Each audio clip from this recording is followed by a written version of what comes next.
What's up, YouTube? Welcome back to another video. Today we're going to cover a market watch video on this upcoming week and how we can kind of best invest and best utilize our coins to maximize them during the week. So if you're looking forward to these kind of videos, make sure to drop that like button below and let's get into it.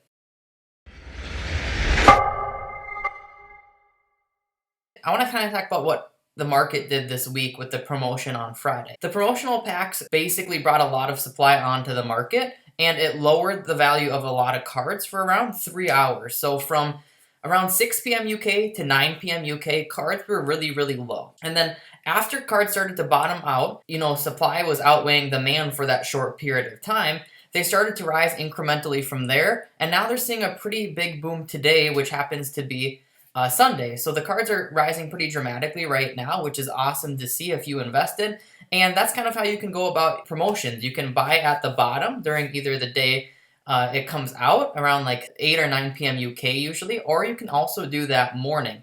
I know personally I tried to buy in during the morning because a lot of people panic when there's a new promotion. What they basically do is they look at their team and they look at cards and they start selling them. And they sell them because they think they're going to reduce in value, or they sell them because they want a new ones to watch version of the card, or they want to make those team changes. So with everyone selling, it can be a really good time to buy. But actually what came out on Friday as well, which brought a whole nother level of supply onto the market, was they have released more advanced SBCs, which I think is really fun for the game. I think it's really good, and I'm really happy about it. But what happened was people did these SBCs, and it caused two things. It caused them to sell even more players just to complete the SBCs, because with these kind of requirements, I'll look at a good one here. This Spain one required 9 players from Spain and players from either La Liga 1 or La Liga 2.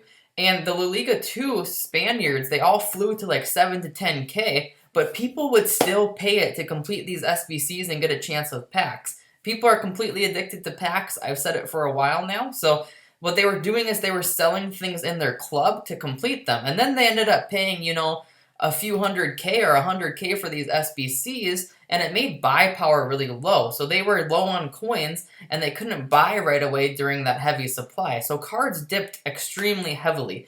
Like Alexandro is a great example. I picked Alexandro up for 75K on Friday, and he was even going for around 70 at times. And he's already up to like 99K, which is a 20K profit on a pretty lower budget card. So just to show you those kind of swift movements that have been occurring in the market. Again, trends like this happen during most promotions, but this one was amplified, and it was amplified due to these National Pride SBCs. It looks like EA is taking a route of doing more puzzle SBCs this year, which I really enjoy. I think it's fun to have more pack supply, and it gives us something to do on those days where they don't have a specific player SBC or a big event going on. So I'm a fan of it, but it was something that reduced the market even more. So even myself trading for 8 years, I still miss calls. I still miss time things. Sometimes EA does stuff to throw me off.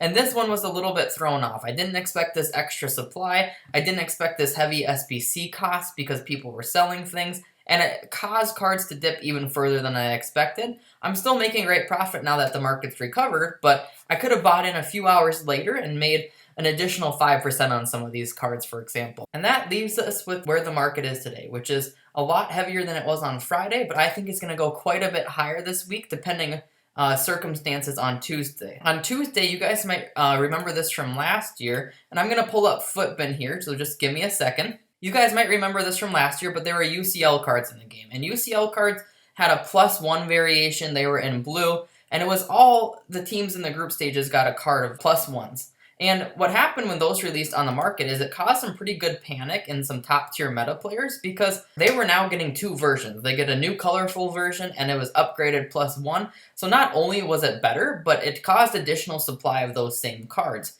This year, what's really interesting about UCL cards is that according to the information we see is that they're going to be the same exact rating as the gold. So I'm not sure really what method they plan to do with these cards. So if you see here, here's a few examples they did put in the game: Bolanta, Areola, Falcao, Icardi, Navas, and I'm not sure what they plan to do with them. I'm not sure if they plan to upgrade them with wins or performance-based stuff this year, because I don't understand why they'd be the same exact rating. I wouldn't see the intent of them that way. So I hope that they have something planned for them that makes them interesting. But with that being said, if these come out again on Tuesday for the UCL games, the market on top tier players will drop a bit that day. People will kind of panic. People will sell things to get some of these new cards. Some of the cards like Mbappe and Neymar and them, some of them may dip because they're getting so much additional supply as blues. So it is kind of risky this week to invest before Tuesday, because if you do see those SBCs come that provide these blue UCL cards, I'm telling you right now, there's going to be at least a few hours of panic on the market, and that would be the ideal time to invest. And you might say, what should I be investing for? Well, you should be investing for Thursday rewards, because now with more division rival supply and with more people playing this week due to the full game launching, the market will rise quite a bit on Thursday again. So you want to invest in cards before Thursday and let them rise as players use their rewards to better their teams. And that's a method that we call Thursday flipping. I'm going to talk about that a little bit more in depth in a whole separate video, but you should expect the market to boom pretty heavily on Thursday. You really have to do one of two things here. You have to debate if it's worth buying now, because if the UCL games don't come, the market's going to keep rising. It's going to rise all the way throughout the week, in my opinion, so I'd say the buy time would be sooner than later. But if we get UCL content, then the buy time is Tuesday, and I can't tell you that. Sadly, we don't have all the information. I'm a trader. I don't work for EA Sports, and I can't tell you exactly their plan of action. But personally, I'm going to invest on Tuesday just to be safe. I still think the biggest market rise will happen on Wednesday and Thursday, so I think I'll be okay there. And if people were going to ask me what I'll do, that's what I'm planning to do. I'm going to trade in the meantime, so I'm going to get in and out of cards really quickly. I've been trading with icons. I've been trading with gold cards. That works really well, and again, you should expect them to continue to rise. So if you're getting low prices, you're at a really good situation, because if the market's just going to keep rising for a few days, you should almost be guaranteed to sell those gold cards for profit. One more thing I wanted to mention is just how the SBC fodder market is looking. And SBC fodders are looking really, really low to me. There are some SBCs out right now. St. Maximin is out. He was too high valued. He required an 84 and 85 rated squad, which is too heavy for that card as it is, in my opinion. You could do him and expect him to get upgrades, and you'd be really fortunate if he got a few informs, but you can't really build an SBC guaranteeing that. Last year they tried to do the same with Gelson Martins, and it didn't work at all for people who did him. He didn't get upgraded, so it was really, really boring. So I don't like that they priced him at the point of him having 1 or 2 informs, in my opinion.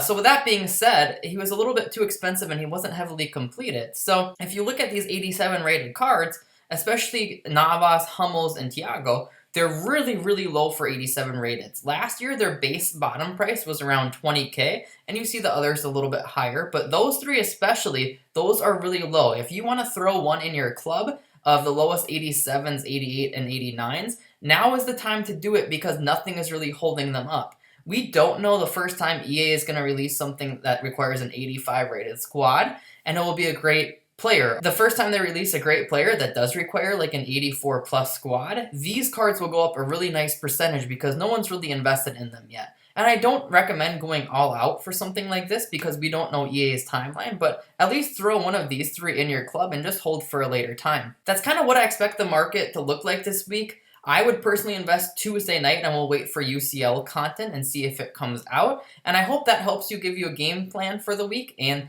that you can make some good coins on Thursday rewards. If you have any questions about the market rising this week or what it's going to do on certain players, you can ask them below. I am trying to be really responsive while my YouTube channel is still growing, and I can get to those comments. So ask below if you have any questions, and don't forget to subscribe if you haven't already. Peace.